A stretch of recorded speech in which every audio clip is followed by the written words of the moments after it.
மே 10. மே 10 பார்த்தீங்கன்னா, world lupus டேங்கிறாங்க. Lupus பார்த்தீங்கன்னா, ஒரு வகையான ஸ்கின் டிசீஸ். இந்த மூஞ்சிலாம் பார்த்தீங்கன்னா, ஒரு மாரி ஒரு தேமல மாரி வரும். ஒரு வகையான ஸ்கின் டிசீஸ்.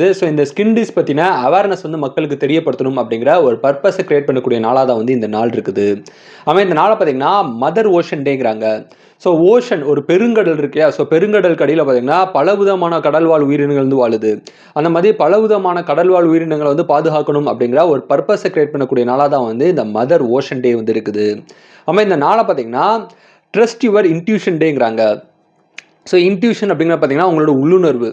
நம்ம என்றைக்குமே பார்த்தீங்கன்னா மற்றவங்களோட அட்வைஸை கேட்போம், மற்றவங்களோட பேச்சை கேட்போம், மற்றவங்க என்ன சொல்லுவாங்க சொல்லி மற்றவங்க வாயே பார்த்துட்டு இருப்போம். அப்படி இல்லாமல் உங்களுக்குள்ள ஒரு உள்ளுணர்வு வந்து சொல்லும். அது எந்த ஒரு விஷயமாகட்டும், ஏதோ ஒரு விஷயத்தை சூஸ் பண்ணுறதுக்கு முன்னாடி உங்களுக்குள்ள ஒரு உள்ளுணர்வு ஒன்று வந்து சொல்லும். அந்த உள்ளுணர்வை நீங்கள் நம்பணும், அதுவே உங்களுக்கு எல்லாத்துக்குமே வழிகாட்டும் அப்படிங்கிற ஒரு பர்ப்பஸை கிரியேட் பண்ணக்கூடிய நாளாக தான் வந்து ட்ரஸ்ட் யுவர் இன்ட்யூஷன் டே வந்து இருக்குது. இந்த நாளை பார்த்தீங்கன்னா நோ ஷூஸ் டேங்கிறாங்க. இந்த அன்னைக்கு மட்டும் நீங்கள் ஷூ எதுவுமே போடாமல் சும்மா வெறுங்கால இந்த வெளி இடங்களை வந்து எக்ஸ்ப்ளோர் பண்ணணும் அப்படிங்கிற ஒரு பர்ப்பஸை கிரியேட் பண்ணக்கூடிய நாளாக தான் வந்து இந்த நாள் இருக்குது. இது போக மே 10 உங்களுக்கு வேற ஏதாவது டே தெரிஞ்சால் கமெண்ட் பண்ணுங்க. இந்த நாள் இந்த உலகத்தில் யாரோ ஒருத்தருக்கு பிறந்த நாளாக இருக்கும். உங்களுக்கு பிறந்த நாளாக இருந்தால் உங்களுக்கு என்னோட இனிய பிறந்தநாள் வாழ்த்துக்கள். Happy birthday to you. Thank you.